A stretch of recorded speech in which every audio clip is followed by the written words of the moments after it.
ಆಯಿತು Thursday morning vlog. ನಾನಿವತ್ತು ಬ್ರೇಕ್ಫಾಸ್ಟಿಗೆ ರವಾ ಇಡ್ಲಿ ಮತ್ತು ಚಟ್ನಿನ ಮಾಡ್ತಾಯಿದ್ದೀನಿ. ಹಾಗೆ ಲಂಚ್ ಬಾಕ್ಸಿಗೆ ಪಾಲಕ್ ಚಪಾತಿ ಮತ್ತು ರಾಜ್ಮಾ ಕರಿನ ಮಾಡ್ತಾಯಿದ್ದೀನಿ. ಮೊದಲಿಗೆ ನಾನಿಲ್ಲಿ ಇಡ್ಲಿಗೆ ರೆಡಿ ಮಾಡ್ಕೊಬಿಡೋಣ ಅಂತ ಅಂದ್ಬಿಟ್ಟು ಮಾಡ್ಕೊತಾ ಇದ್ದೀನಿ.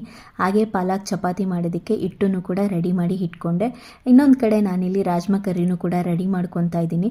ರಾಜ್ಮಾ ಕರಿನ ನಾನು ಫಸ್ಟ್ ಟೈಮ್ ಟ್ರೈ ಮಾಡಿದ್ದು ಎಷ್ಟು ಚೆನ್ನಾಗಿ ಆಗಿತ್ತು ಅಂದರೆ ತುಂಬ ಟೇಸ್ಟಿಯಾಗಿ ಆಗಿತ್ತು. ನನಗಂತೂ ಸಿಕ್ಕಾಪಟ್ಟೆ ಇಷ್ಟ ಆಯಿತು. ಯಾರಿಗಾದರೂ ಅಷ್ಟೇ ಫಸ್ಟ್ ಟೈಮ್ ಏನಾದರೂ ಒಂದು ರೆಸಿಪಿನ ಟ್ರೈ ಮಾಡಿ ಅದು ಚೆನ್ನಾಗಾದಾಗ ಎಷ್ಟು ಖುಷಿ ಆಗುತ್ತೆ ಅಲ್ವಾ. ನಾನು ಯಾವಾಗಲೂ ಅಷ್ಟೇ ಯಾವುದಾದ್ರೂ ಒಂದು ಹೊಸದಾಗಿ ರೆಸಿಪಿನ ಟ್ರೈ ಮಾಡಿದಾಗ ಅಷ್ಟೊಂದೇನು ಕೆಟ್ಟದಾಗಿ ಮಾಡಲ್ಲ, ಒಂದು ಲೆವೆಲ್ಗೆ ತಿನ್ನೋ ಥರ ಮಾಡ್ತೀನಿ. ಸೊ ಹಾಗಾಗಿ ಮತ್ತೆ ನನಗೆ ಇನ್ನೊಂದು ರೆಸಿಪಿನ ಕಲಿಬೇಕು ಅನ್ನೋ ಇಂಟ್ರೆಸ್ಟು ಜಾಸ್ತಿ ಆಗುತ್ತೆ. ಚಪಾತಿ ಅಂತೂ ಎಷ್ಟು ಸಾಫ್ಟಾಗಿ ಆಗಿತ್ತು ಅಂದರೆ ತುಂಬಾ ಚೆನ್ನಾಗಿ ಆಗಿತ್ತು. ಇಡ್ಲಿನೂ ಅಷ್ಟೇ ಚೆನ್ನಾಗಿ ಆಗಿತ್ತು. ಅದಕ್ಕೆ ಕಾಂಬಿನೇಷನ್ ಆಗಿ ನಾನು ಕಾಯಿ ಮತ್ತು ಕಡಲೆ ಹಾಕ್ಬಿಟ್ಟು ಚಟ್ನಿನ ಮಾಡ್ಕೊಂಡಿದ್ದೆ. ಇದ್ರದ್ದು ಕಂಪ್ಲೀಟ್ ವಿಡಿಯೋನ ನನ್ನ ಯೂಟ್ಯೂಬ್ ಚಾನಲಲ್ಲಿ ಆದಷ್ಟು ಬೇಗ ಅಪ್ಲೋಡ್ ಮಾಡ್ತೀನಿ. ಮತ್ತೆ ಇನ್ನೊಂದು ವ್ಲಾಗ್ನೊಂದಿಗೆ ನಾನು ನಿಮಗೆ ಸಿಗ್ತೀನಿ. ಬಾಯ್.